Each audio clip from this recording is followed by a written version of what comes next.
Assalamualaikum warahmatullahi wabarakatuh. Halo teman-teman, perkenalkan nama saya Tawa Asmuni Marpaung dari NIM 2314054328. Saya dari mahasiswi Akbid Holi Siturahmi Binjai akan sedikit menjelaskan awal mula sejarah bahasa Indonesia. Awal mula sejarah bahasa Indonesia, yakni bahasa Indonesia lahir pada 28 Oktober 1928. Pada saat itu, para pemuda sebagai pelosok Nusantara berkumpul dalam suatu rapat dan ikrah. Bahasa Indonesia lahir pada 28 Oktober 1928. 1. Bertumpah darah yang satu tanah Indonesia. 2.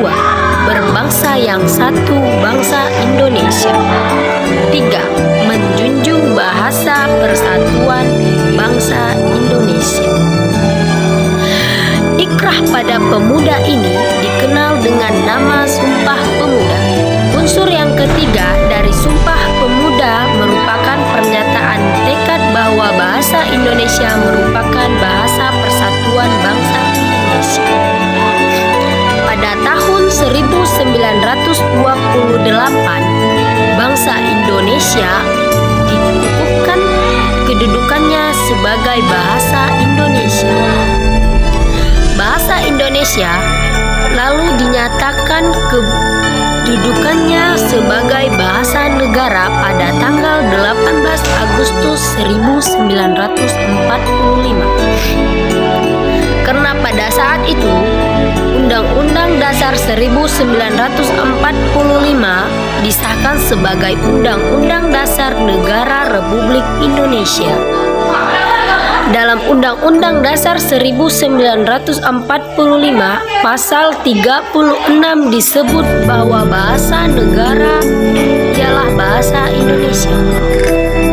Lalu, dari mana bahasa Indonesia berasal? Berdasarkan keputusan Kongres Bahasa Indonesia yang kedua tahun 1954 di Medan, menyatakan bahwa berdasarkan sejarah bahasa Indonesia mempunyai akar dari bahasa Melayu.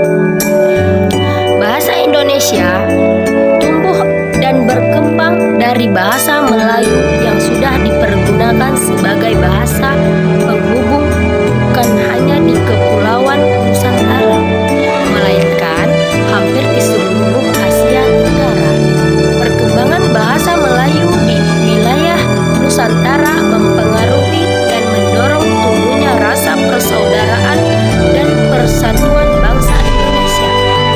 Para pemuda Indonesia yang tergabung dalam perkumpulan pergerakan secara sadar membangkitkan bahasa Melayu menjadi bahasa Indonesia yang menjadi bahasa persatuan untuk seluruh bangsa Indonesia sesuai isi Sumpah Pemuda 28 Oktober 1928. Proklamasi Kemerdekaan Republik Indonesia 17 Agustus 1945 telah menggunakan kedudukan dan fungsi bahasa Indonesia secara konstitusional sebagai bahasa negara. Indonesia pun dipakai oleh berbagai lapisan masyarakat Indonesia, baik di tingkat pusat maupun di daerah. Meskipun bahasa dari daerah masing-masing dipakai, namun untuk mempersatukan bangsa masyarakat Indonesia antar suku menggunakan bahasa Indonesia untuk percakapan sehari-hari. Sekian dari cerita saya tadi. Jika ada kata yang salah, mohon dimaafkan. Wabillahi taufiq wal hidayah. Assalamualaikum warahmatullahi wabarakatuh. Terima kasih. Dadah.